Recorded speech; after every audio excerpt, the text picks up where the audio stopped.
was Mark Van Buren who said, "The art of teaching is the art of assisting discovery." This is absolutely the case of my guest on the show today, and you will find out why in a moment. Welcome to today's episode of the Afrocentrist podcast. Today's episode is supported by African Marketplaces. African Marketplaces is your online market for everything Africa in the UAE. Their product ranges from foodstuff, meat, vegetables, and so much more, with the same-day delivery. Of course, terms and conditions do apply. Visit www.africanmarketplaces.com today to shop for everything African online in the UAE. My guest today is Olasukanmi Opeifa.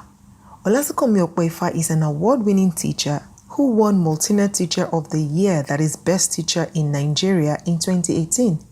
And now he has made it to one of the top 10 finalists for the Global Teacher Prize 2020. Olasukanmi was selected for using edutainment, font-based learning, online videos, and the flipped classroom model in his teaching. He is an author and a social good-oriented teacher who goes out of his way to ensure that his students learn as much as they have the capacity to learn. Now you really don't want to miss this. Sit back, relax, and I'll be back with my guest. All right, guys. Yes, I'm here with my guest, and I'm so delighted. Welcome to today's episode of the Afrocentrist podcast. My name is Ejiro Osakede. So we're just going to dive right in. How are you, Mr. Olasukanmi? How are you doing today? I'm great. Good day. I'm glad to be here, and thanks for having me. Thank you for availing yourself, because I can imagine how busy your schedule must be this season. And thank you so much for taking our time to be here. And congratulations on making the top 10 list for the Global Teacher Prize. Woohoo! Thank you. How does that make you feel? It's a great one. Of course, a very good one. It was overwhelming, especially when it was announced. And I'm glad that, yes, my country is making the top 10 for the first time. And West Africa is equally making the top 10 for the first time. I saw your reaction video, and it just like I kept on saying, wow. It almost made me tell, like, oh my God, I can imagine how happy he really is, because you're like, wow. I'm like, fantastic. So let us start from the very beginning. I read your profile on the Global Teacher Prize website, and I found out that you decided that you would be a teacher at a very young age of 8. And I'm like, wait, what is your motivation? Because, you're not young. And just to aspire to be a teacher at that time, like, okay, what exactly was your motivation? All right, thank you. Well, that's just that golden question. Interestingly, nothing like, yes, I've seen a role model who made so much fortune in teaching. I've seen this. No, nothing, basically. I grew up under a very disciplined father who would buy all textbooks for us and then would take our time to read. Of course, we dare not even try it that you were not reading. He's a tailor. And then sitting down in front of his machine there, he will have this long rope, long whip. And once you miss it or you are not concentrating, he will just give you your own dose for that day. So reading at that time, I remember reading some text, let's say this book, social study, social study. Then I will picture that I had this opportunity or the ability to re-explain the same thing to my friends, say Mojid, say Imole Ayo, in another language, using another method. I remember reading about family, public opinion, and the rest like that. Then I want to explain it again to them in another method entirely, just using another style. So I discovered that thing in me then. I remember that was in primary 3. I was a class captain around that time too. Then going forward in primary 5, we were asked to fill some form. I think a form of my self-composition like that. Then I wrote I wanted to be a teacher. And one of our teachers, Mr. Loye, they picked the composition and read it to the class. And that was an encouragement. He asked the entire class to clap for me, and I wanted to be a teacher. And I felt, wow, so people could accept this. Then it moved on like that. So it wasn't really that there was one big motivation out there, but I discovered that innate ability and desire in me. And I felt, well, this is my area and I'm still cool with it. And it's just beautiful with me. That is such a fantastic story. Thank God for your teacher. Thank God for your dad who stood his ground, regardless of the fact that he was a tailor. I really appreciate that. And I thank God for you and how far you've come. So now can you please tell us, you use edutainment, fun-based learning, online videos, and flip classroom model that you are teaching. Can you tell us a little bit about that? Like, how did you come to picking those specific model to teach your students? All right. Teaching for me is just like what I enjoy. So I wouldn't mind going to any length positive to make them learn anyway. So coming to this generation, during our time, it was easier a little bit. You'll be forced to read, and then you must cram those things and come and pour Ubo monkey that you are singing in a classroom. But these children would not learn if you don't change it in a different way. If you want to force them, they will sleep off in a class. If you beat them, they will run away. They have their own way of doing things, and they must still learn. They want to grow still. They must still learn. But I now discover something about them, that these guys enjoy fun, and that was brought about a fun-based learning or edutainment. So I decided, okay, since you want to sing, you like singing, you like rapping, well, can I study your songs? I studied their song. I discovered, okay, some of these songs can equally be turned around, and you can infuse some content of your lesson inside them. And then I look at my culture too. There are some songs that could easily turn around too, and then put some things there. And I remember when we were in primary school, we were taught with songs. And suddenly we got to SS3, and then, that's GS1, and then it turns to algebra, it turns to integrated science, and some things very difficult. And the teacher will come to class frowning. Of course, we had no choice. We had to accept. But this generation wouldn't take that from you. You must be consistent with that fun you started with.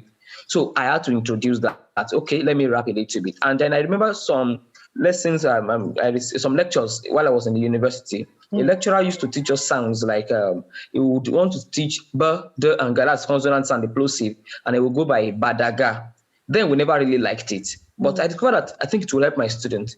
Then one day I taught them, okay, let's say badaga, then the la, and wu, and ya turns to larawaya. And they were like, wow, uncle, what are you saying? Then it became musical a little bit. Badaga, manaun, larawaya, vadaza. And they're like, hey, uncle, you are rapping. And that was just the first one.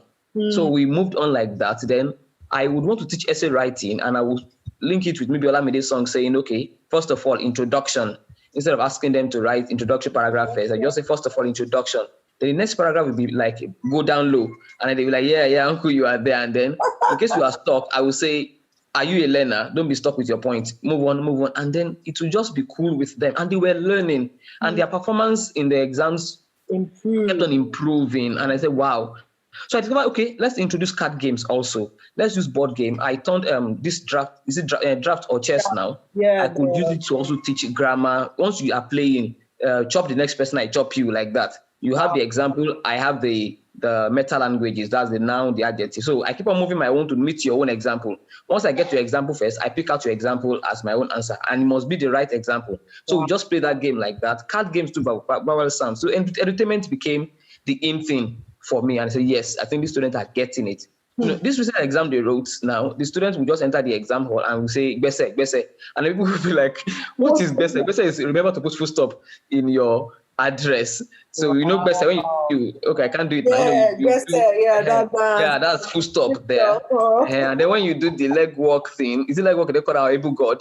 That's your comma like that. So they can mute it that, okay, what do we do next? Like Bese. And then that's just the entertainment on there. So, and then we keep on doing all sorts too. It's not just limited to that. We keep on thinking. I listen to their music. I watch their dance steps, and I just, okay, this one can fall into this. This one can fall into this. And then it's just that way. Wow. And then for the flip class module, it's just a way of flipping their own nature now, making students to become examiner. That's what that one is all about. Not really deliberately flipping the classroom where you put video in class and they learn video, they watch the video at home, come to school for classwork. No, I flip it. Instead of marking their essay, I give it to them to read. I tell them the modalities and other things, the criteria, and they start marking as examiners. So when they start marking, they know what they are supposed to watch out for. So when they are writing, they know that, yes, I have marked before, I must be careful with this. And then the videos too, this technology. So I just produce some of my lessons on YouTube, throw it out there and ask them to go and watch. And that's the main flip classroom model that we have now. So basically, just because I just want to meet them at their level, with the saying that goes like, if they cannot learn the way you teach, then teach the way they learn. And you need to find out how they learn. And I think I found that, and I'm still going to discover more. That's fantastic. Like, that's so impressed. Like, I'm so impressed. So I wanted to ask, now, when you came up with all these things, did you meet any barricade from the school? Because, I mean, this is not the normal curriculum, right? And I know how Nigerian schools are, principals are very strict with syllabus and all of that. How did you, find your way around that? Yeah. At the beginning, as a young teacher, even appearing as a young teacher was even a problem. I remember when I just got my job in FCT here, and I entered, and the vice principal was like, "What will you be doing with our students?" And as a Lagos boy now, I just moved close to her courteously. That's an insult. And then she was sorry. She also muttered the apology too. And they were still waiting for me to okay, let's see what we will do. Then these young children will come around me more than other teachers. They want to play chess game in my office. Before you know it, some other older teachers were reporting me that I was playing chess, not chess, Scrabble. I was playing Scrabble in my office. The head girl was called, and she was like, "No, Scrabble helps us with spelling. I spell wrong. I'll be challenged. We'll check it in the dictionary, and we'll learn more." I said, "Oh, is that the case?" They kept on. But yeah, challenges here and there. I was thinking in class, they'll be like, my class is making it. Say, "Why do you expect them to keep quiet? English language. So this is language. They must talk. So I need to hear them talk." So challenges came here and there. But as soon as I started producing results with it, they had no choice. I think it was Oprah Winfrey says excellence is just the solution to sexism and racism, and not that alone. Even the answer to criticism. Once you can produce results, they keep quiet. Quiet. Fantastic. I love it. Now, you see, this is not the first time that you're being awarded, on a massive scale. In 2018, you won Best Teacher in Nigeria at that point, right? But then when you did that in 2018, did you ever imagine that you were going to go further into a global, prize? Global. As when I won the Best Teacher in Nigeria, that's 2018 Maltina Teacher of the Year. I never even thought I could even win a local government award, let alone now being the best in Nigeria. Then being the best in Nigeria now, I never even thought of it that, okay, I would go to top 10 in the world. But all I just wanted to do was just to teach, produce results, and then see my students come around. They say, hey, I enjoy them coming around 2-3 years after, calling me on phone. We speak Pidgin at this time now. It's not necessarily English language. They come around. They even teach me. I don't know how to speak Pidgin very well. They teach me how to speak Pidgin now. It's not their turn to teach me well. So I never really expected it. But for the global teacher, I remember before I won 2018 Maltina Teacher of the Year, my wife they saw the Global Teacher Prize and then nominated me for Global Teacher. And I was like, excuse me, I've not won even the school award or local government award. Here you are telling me Global Teacher. I pretended as if I wanted to fill the form, and I allowed the time to elapse, and I missed that. She wasn't really happy with it. Wow. But suddenly I won 2018. I was like, oh, I could win national award. Okay, let's try with Global Teacher. Seeing those who have been winning the Global Teacher. And I gave it a try, and today now, to God be the glory. Oh, God bless your wife. I'm so... It's so encouraging to know you, to have your support system everly there for you. So congratulations to you one more time. Now, given the current state of education in Nigeria, what would be your advice to the government and to the parents, knowing that we can't run a working system separate from each other? We have to be in unity, like the parents and the government, even the teachers. So what would be your advice to them? Okay, let's start with the government. The government, please, should look at this generation and give them what they actually deserve in terms of the curriculum.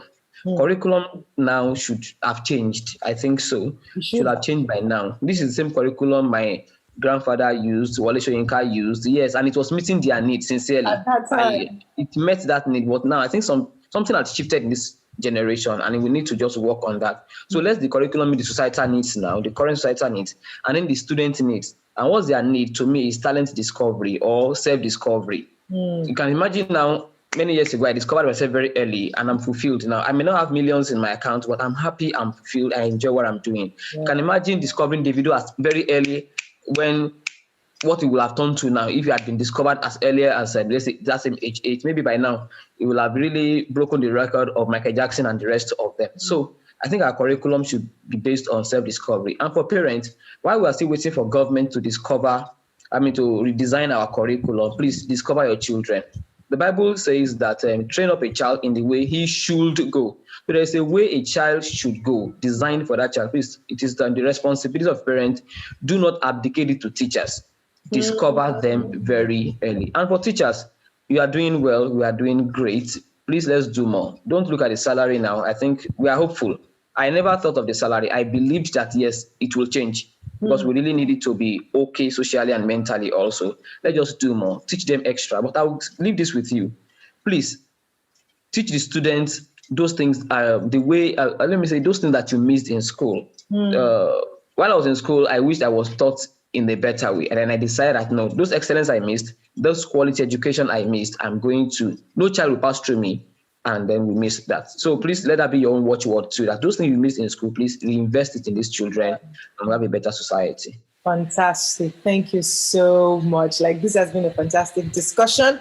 But before you go, tell us one thing about you that people don't really know. Fun thing, embarrassing, anything. Fun thing that people don't remember. Okay, I started thinking of one sometime, and I come to say that don't laugh. And then please, if you are listening to this, don't take it against me as anything. I have never killed a chicken in my life. Why? Is that because you are afraid of chickens? There may be no opportunity to kill one. Or probably I stoned one when I was young. Anyway, that one died. And we were able to cover it anyway in the area. They didn't know I was the one. And then since then, I would rather give it to a bookie in the market to help me kill. And then for you. Oh my God. That's interesting. Thank you for sharing. Finally, before you go, do you have any shout outs? Do you want to shout out to anybody? Okay, let me just give one shout out. Only one shout out now. And the shout out will be to that woman that agreed to marry me. Thank you for marrying a teacher, Temitope. Yeah, that's my shout out. Oh, thank you, Temitope. We appreciate you. All the Women Association, Wife Association of Nigeria. Thank you for marrying a teacher and for supporting him. God bless you. Thank you so much, Mr. Olasunkanmi, for being here. God bless you. I wish you all the best. I really, really do hope that you come tops for this prize. And I already read what you have in plan for when you win the $1 million. And do you have any idea when is this announcement going to be made? I think around December, first week of December. Say December 3rd or so. Do we have to do anything? Like, do we have to vote or anything like that? No. I think they have judges, about 100 judges doing this. But I think in my country, if it can go viral, it's something that will encourage other teachers too. And because one of the criteria down there is acceptance in your country, just beyond the government too. So if the government, it's just like what we are doing now, if other people around can share stars and the rest can just celebrate. So everybody must have passed through a teacher in one way or the other. So celebrating this is not actually celebrating Opeifa anymore now. It's celebrating the resilience that we pass through. It's celebrating the creativity of our teachers. It's celebrating those people who will wake up early in the morning to think about your children and then less of their own children in most cases. So outside of teaching, before we just go, something just popped now. Like, do you have any other that you do, like side hustle that people can support you with or anything like that? You just said everything is around teaching still. I do home lessons. I do training for teachers. Everything is still around teaching. You do training for teachers? Yes. How can teachers or aspiring teachers be a part of that? I have a platform that I used during the lockdown. It's called One Teacher, One Topic, that I've turned to Teacher X now, where we want to have about 5 million teachers.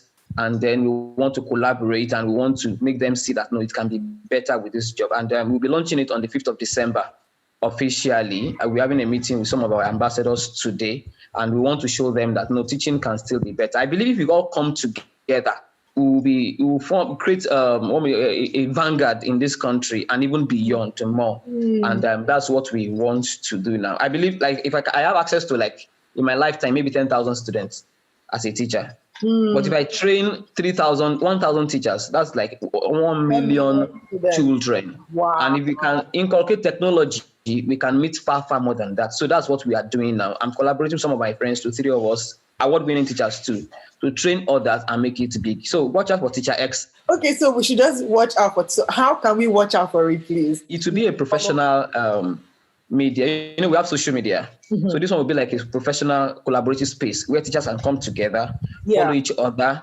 share their ideas, attend courses, free courses, paid courses too, and post their articles on special blogs. Just like we want to believe that the way we have Facebook, the way we have LinkedIn, we're going to have that one. Yeah, just basically for teachers. Yes, I'm saying that. How do we follow up with that so that we know when it drops, so we can? It will be out. It will be in the newspaper. It will be everywhere. We'll try and push it well. We have the website already. Okay. How about you? If we want to follow you on social media, how do we do that? I think just search for my name on any of the media. I think it's just straightforward. On Facebook, I think /Sunaksam. That's Facebook. Okay. And then I think the same thing too for the rest. But once you search for my name, Olasukanmi Opeifa, you'll see that way there. Fantastic. Thank you. And once you follow me, I follow you. Thank you so much. We celebrate you. We'll do our best to support this, to make it go viral. And I just hope that you win it just before, Teacher X is launched on the 5th. That would after I call my wife. Fantastic. I'll make you'll be in the first 10 people I will contact. Don't worry. As soon as I win it. Although you will know anyway, but still, I'll drop a message for you. Thank you so much. I really appreciate your time with us. God bless you. Have a fantastic day and say me well to your family. I'll surely do that. Thank you so much. Bye-bye. Bye-bye. Now to the current affairs segment. The 39th edition of Sharjah International Book Fair opened for public with the precautionary measures. As the book fair's cultural events and inspiring talks go virtual, more than 80,000 books in over 30 languages will be exhibited in person at Expo Center, Sharjah. Some of this year's biggest names virtually attending SIBF include American rapper and social media star Prince EA, Canadian writer Ian Martel, and Elisabetta Dami, Italian creator of the Geronimo Stilton children's book series. Registration is required to allow visitors access to the book fair, and you can book your slot via registration.sibf.com. This is all we are able to take on the show today. Next week, we will be talking with yet another personality doing an amazing job in their field. You don't want to miss that, do you? Stay connected with us via our social media handles. The links are in the description box of this episode. Till I come your way again next week, stay teachable. Bye-bye.